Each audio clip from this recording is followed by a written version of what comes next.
Hi, everyone. Welcome to Spiritual Experiences with Loretta. I hope everyone is doing well. I hope everyone is doing well. Whether you are new to the channel or if you're already a subscriber, thank you all so much for blessing us with your energy, for sharing the power of your attention in this way. Your attention, where you focus your thoughts, speech, and actions, is a powerful manifester of reality, y'all. And we know that, right? Not only your reality, but also the condition of the collective as well. That is how powerful we all are. That is how powerful you are. Let's not get that twisted. We're not getting that twisted, y'all. You are a powerful being of light. And this is my deep intention for holding space on this channel, is to remind all of us the incredible life force energy that we are, right? And this collective remembrance is so important, y'all, because as I remind you of your divinity, I so also remember my own, right? I remember my own because we are all ultimately one, right? And I feel like I have to say this, y'all. If you have joined this video, whether it's just popped up on your screen and you're watching for the first time, or if you're already familiar with the channel and you resonate with the ideas, thoughts, and beliefs on this channel, you already know your greatness. You already know your greatness. No matter where you are in life right now, no matter whether you are struggling with depression or despair, or whether you are excited about life right now, it does not matter. On a deep level of your soul, within the deep recesses of your subconscious, you already know that you are a superpower. You know it. You know it. Whether you have already awakened to your divinity or if you are in the process of awakening to your greatness, I would like to take this now opportunity, y'all, this now moment to extend to you the energy of remembrance. The energy of remembrance. Remember who you are. Remember the spark of light that you are. It may have dimmed a little bit through trauma or conditioning, but no one can create or destroy energy. No one can destroy what God has created, okay?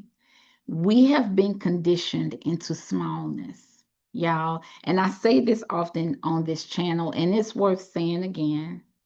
We have been conditioned to believe that we must rely on an energy or a being outside of us to experience ourselves as good or worthy, right? All of us have been through those conditioning programs, whether it's been the school system or it's been, politics, or it's been the banking system, or it's been religion.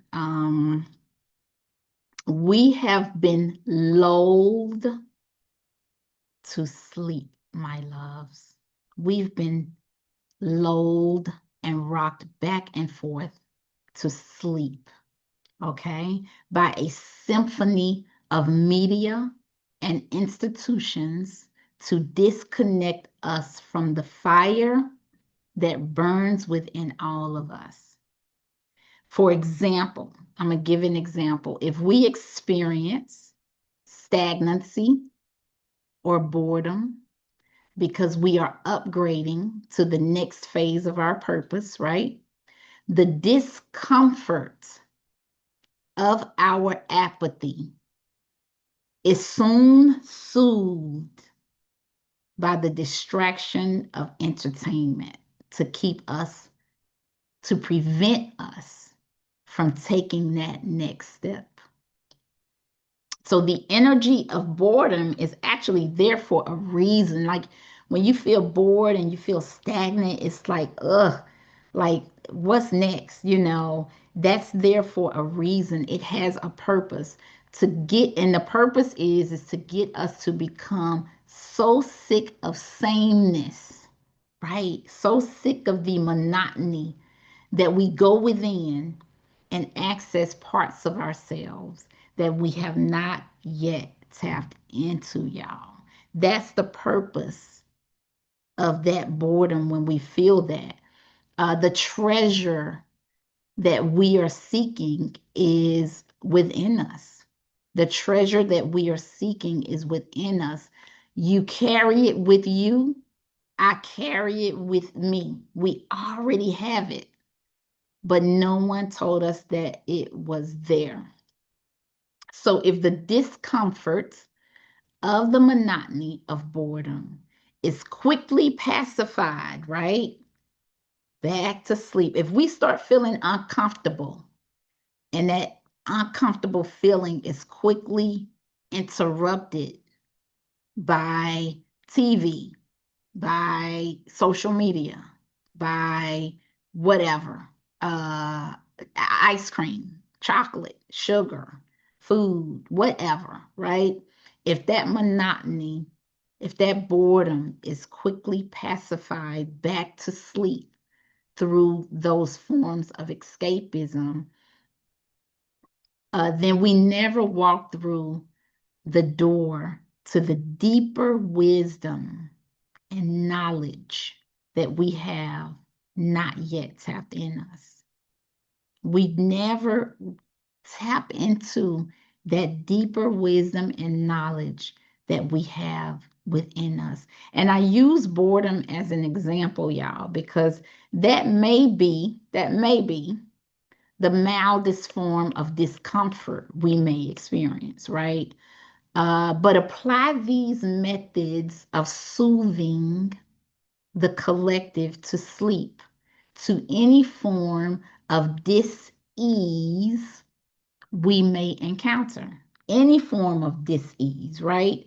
Consider the ways in which consider the ways in which consider the ways in which we have been engaging in escapism to avoid the unhealed parts within us, y'all, that comes up for healing and love. If we empower ourselves to do something different, and I say we because I'm also going through this process.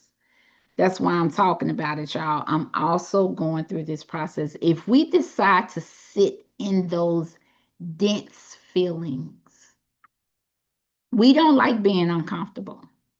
But if we decide to sit in those dense feelings that come up in us and investigate their origin, like, what is this? Why am I feeling like this?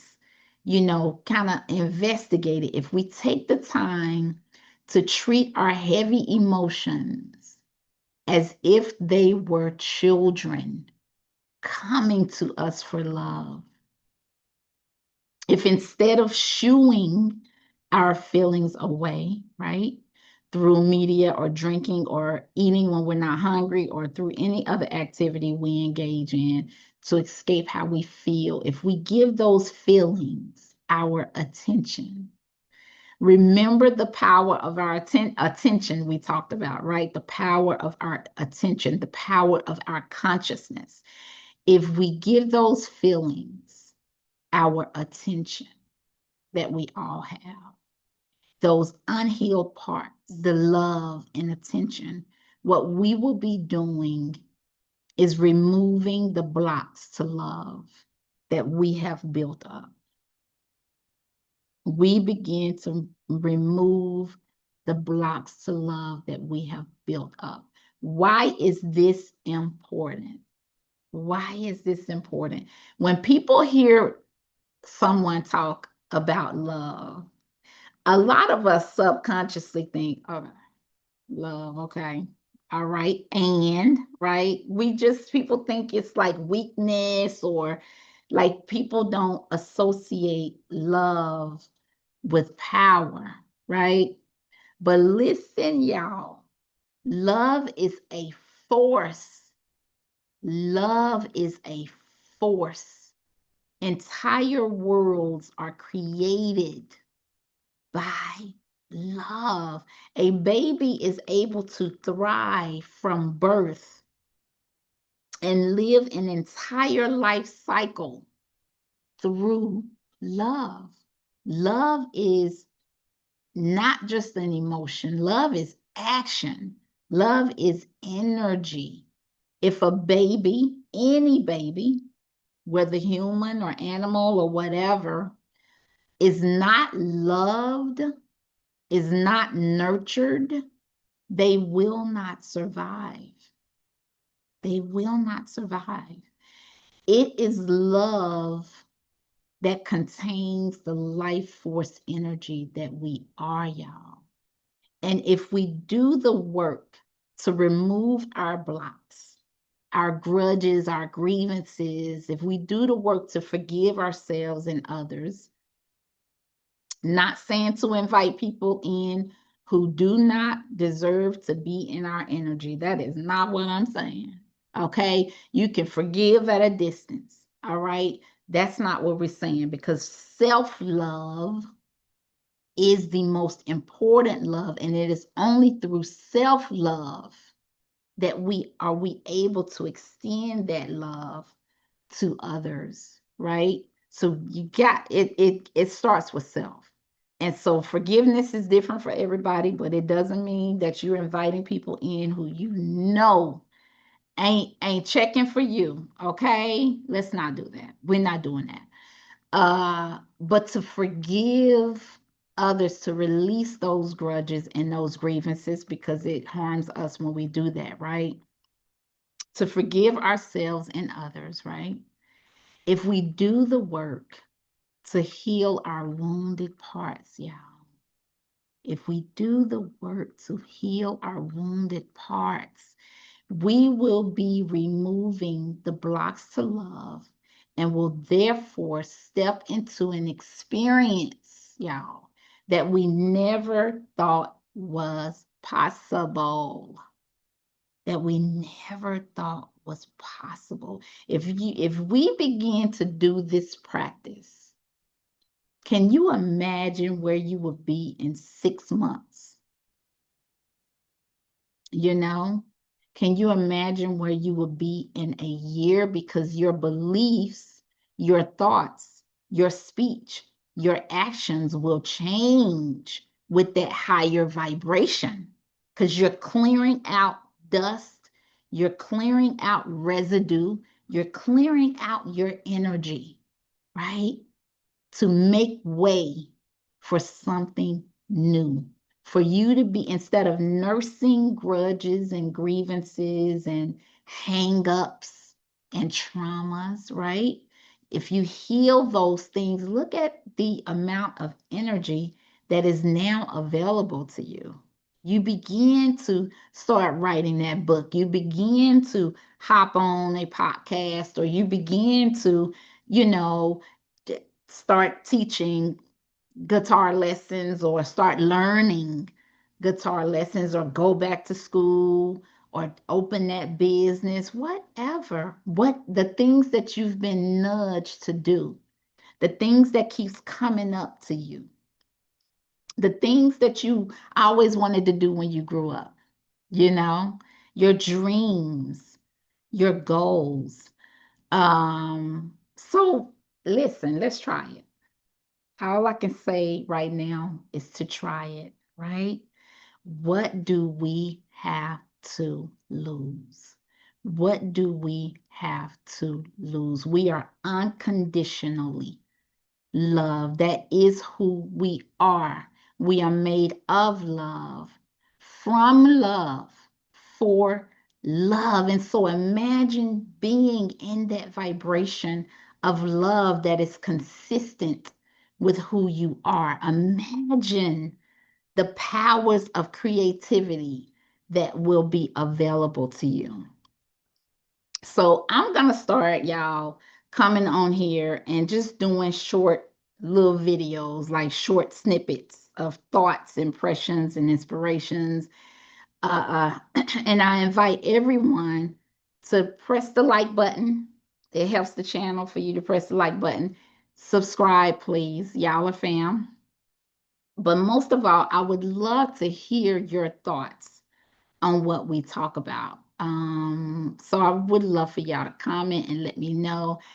And before we close out, y'all, before we close out, because I'm trying to keep this short, we have homework to do. All of us have homework to do. So the next time you have the urge or the desire to do something out of habit, a lot of times if we smoke, a lot of smokers, I had a conversation with my coworker and he was saying he wanted to stop smoking and he recognized his triggers. He recognized uh the times when he had that urge. And he also recognized like the what do you call it, like the how he needed to do something with his hands and that kind of thing. He it's like he observed himself and recognized what was keeping him in that pattern, and he decided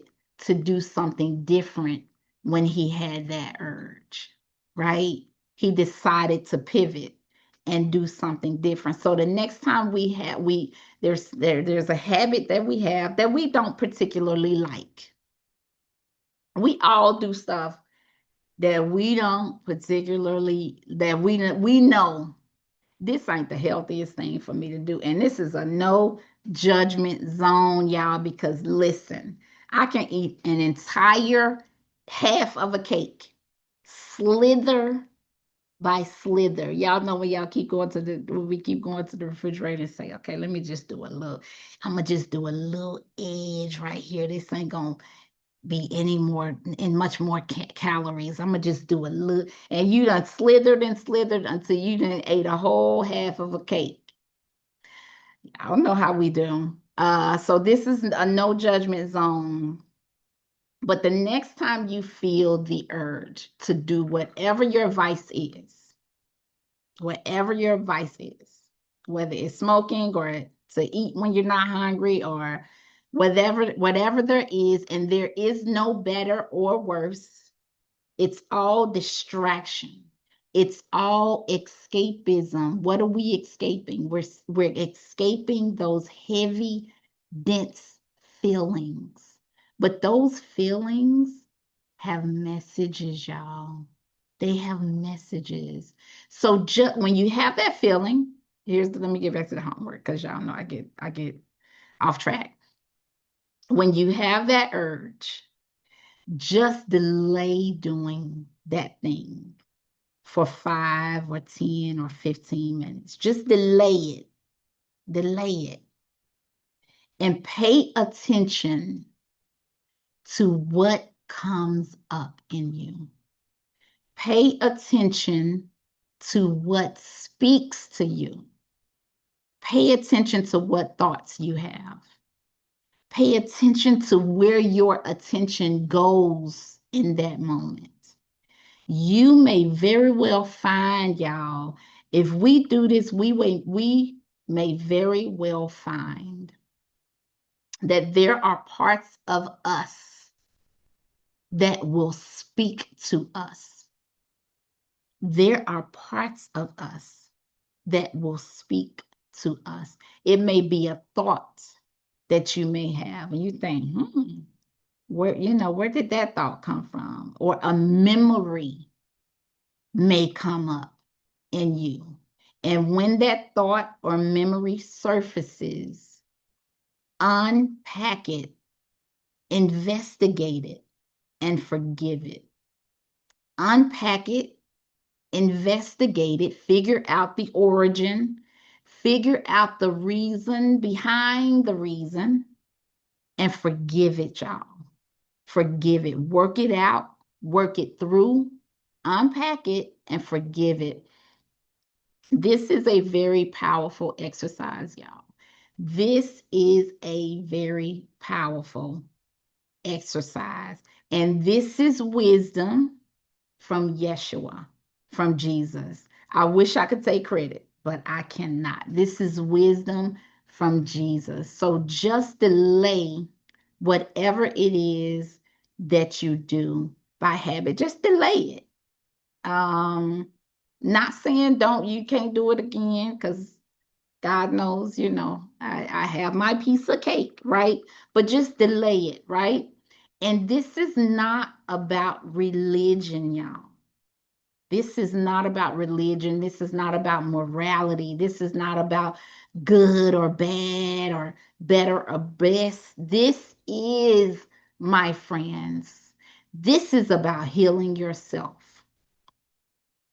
This is about removing the blocks to love. This is about expansion and growth. This is about throwing away those things that do not serve you. This is about the highest form of love, which is self-love. You cannot love another unless you love yourself.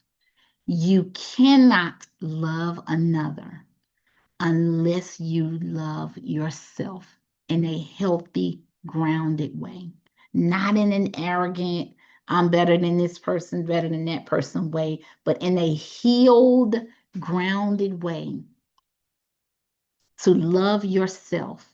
And then you're able to extend that love outward. But this is what this is about. So as we close out, y'all, we're closing out with a heart, got to throw out them hearts. As we close out, y'all, let me know in the comments if you have an opportunity to delay a habit, or if you've already done this and that you've decided, let me not do, I always do this right after I do that. Let me not do that. And let me do something else. If you've already done this exercise, let me know what came up in you. Let me know what surfaces. Let me know what speaks to you. Let me know, let me know, let me know. And thank y'all so much for tuning in. And don't forget to press that subscribe button, y'all, because you are officially a part of the Sharing Group fam. And I love y'all. Until next time. Love you. Bye.